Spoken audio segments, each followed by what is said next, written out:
Hello everyone, welcome back to my channel, welcome to a new vlog. আশা করি তোমরা সবাই খুব ভালো আছো। আগের ভিডিওটাতে যেরকম তোমরা দেখলে, নট এক্স্যাক্টলি আগের ভিডিও, একটা ভিডিওতে শেয়ার করলাম না যে আমরা আইকিয়া গিয়েছিলাম, কিনেছি একটা ডাইনিং টেবিল, তো সেটা এসেও গেছে আর আজকে লাগানো হচ্ছে সেটা। বাকি ডিটেলস ভিডিওটা চলতে চলতে বলছি, তো ভিডিওটা দেখতে থাকো।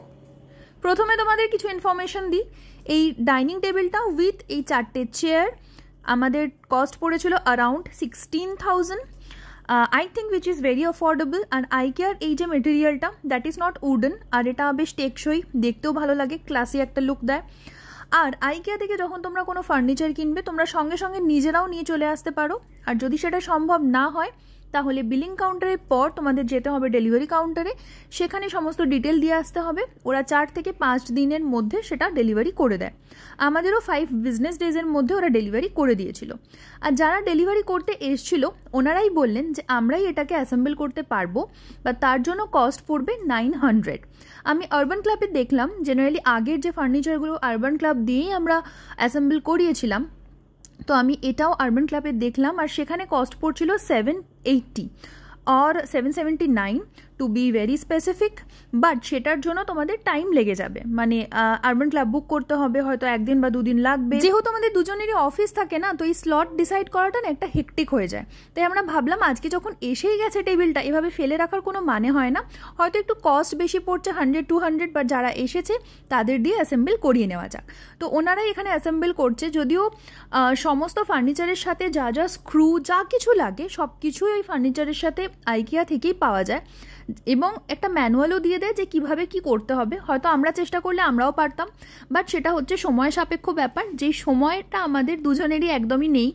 এখন এই যে দেখছো, মানে ক্যামেরা করছি, বা সৌরভ করছে কখনো কখনো আমি করছি, তো আমরা দুজনে অফিস করতে করতে করছি, কিন্তু অ্যাসেম্বল করতে গেলে পুরো টাইমটা এখানে ইনভেস্ট করতে হবে, যে সময়টা আমাদের দুজনেরই থাকে না। এই যে এখন দেখছো আমরা ক্যামেরা করছি, পুরোটা ক্যামেরা করতে পারিনি, মাঝে মাঝে আসছি, ক্যামেরা করছি, একটুখানি অফিসের কাজ করছি, মিটিং নিচ্ছি, আবার চলে আসছি। তো এরকমভাবেই দুজনে মিলে, কখনো সৌরভ কখনো আমি এসে ব্যাপারটা যাতে ঠিকমতো অ্যাসেম্বল হয় সেদিকে লক্ষ্য রাখছি। এই তো গেল অ্যাসেম্বল হওয়ার কথা। এবার দেখিয়ে দিই তোমাদের এই জায়গাটার একটু অবস্থা। এই যে প্লাস্টিকের টেবিলটা আর এই 4টে চেয়ার, এদের সাথে আমাদের সম্পর্ক মোটামুটি 6 থেকে 7 বছর হয়ে গেল। প্রথম যখন আমরা কলকাতা থেকে পুনে আসি, সৌরভের মা এটা আমাদের কিনে দিয়ে গেছিল, এবং এটার সাথে প্রচুর স্মৃতি জড়িয়ে। কিন্তু এবার এটাকে বাই বাই বলার পালা, তো এটাকে সাইডে সরিয়ে রেখে ওই টেবিলটা এখন আনছি। এইটা হচ্ছে আমাদের ডাইনিং স্পেস বেসিক্যালি। আর এভাবে টেবিলটা রাখার কারণ হচ্ছে এটা একটু বড় আগের টেবিলের থেকে, তো ওইভাবে যেভাবে ছিল না সেভাবে রাখলে 4টে চেয়ার রাখা যাবে না, তো এখানে রাখলাম। দেখতেও বেশ ভালো লাগছে, এই সামনে ব্যালকনি ভিউ, যদিও কোনো ভিউ নেই, বাট স্টিল। আর এই যে লোহার যে র্যাকটা দেখলে, ওটাও খুব তাড়াতাড়ি রিপ্লেস করে আমরা একটা ওয়ার্ড্রব আনবো। ওটার সাথে আমাদের অনেক পুরনো সম্পর্ক, অনেক স্মৃতি জড়িয়ে। আর এইটা রাখার পরে ঠিক দেখতে এরকম লাগছে। তোমরা জানিও কমেন্ট বক্সে কেমন লাগলো তোমাদের আমাদের নতুন ডাইনিং টেবিল। ওকে, তো তোমরা দেখলে কিভাবে ডাইনিং টেবিলটা লাগানো হলো, কোথায় রাখলাম আমরা, সবই তোমরা দেখলে। ওর পাশে যে আয়রন রডের যে র্যাকটা দেখলে, তোমাদের বললাম ভিডিওতে, ওটাও খুব তাড়াতাড়ি চেঞ্জ করব। তারপরে তোমাদের পুরো ঘরটার একটা মেকওভার লুক তোমাদের সাথে শেয়ার করব। সঙ্গে থেকো। আর ভিডিওটা যদি ভালো লেগে থাকে তাহলে একটা লাইক করে দিও, শেয়ার করে দিও। আর চ্যানেলটা যদি সাবস্ক্রাইব করে না থাকো, তাহলে প্লিজ সাবস্ক্রাইব মাই চ্যানেল। ভালো থেকো, সুস্থ থেকো, নিজের মনকে ভালো রেখো।